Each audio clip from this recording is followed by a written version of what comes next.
toy izao ny akora lava sy ny saoby mipandresy nandritra ny nandrom-pahany zanakavaratra ny amboara lehibe ny 9 jiona teo amin'ny baolina kitra taoriny ny lalao famaranana ny ketrohany tamin'ny ekipa afrikanina tany amin'ny fantakanana tirobi 4-3 vao nazava ny fandresen'ny zanakavaratra nandritra ny ty fiaonany tamin'ny ekipa mpifanarina amin'ity teto amin'ny kianjan'ny havana 67 hektara.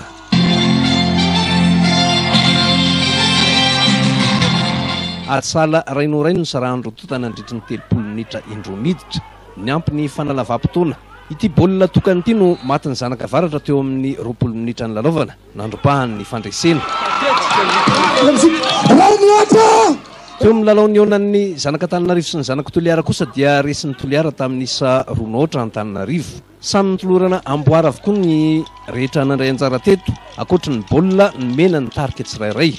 tanjon'ity fifaninanana ity ny fanehoana ny fihavanana ny firaisan-kina eo amin'ny samy malagasy amin'izao vaninandro tiavin'ny firenena izao satria dia tazana teto ny taranak'Andriana eto merina niara-ny korana tamin'ny zanakavaratra. Ny fanatanjahantena dia mampiavana ny malagasy rehetra eny fa avy any Andiram-bato aza vo reto antsika niany avy amin'ny lafy valon'ny nosy noho izao fanatanjahantena ny baolina kitra zao.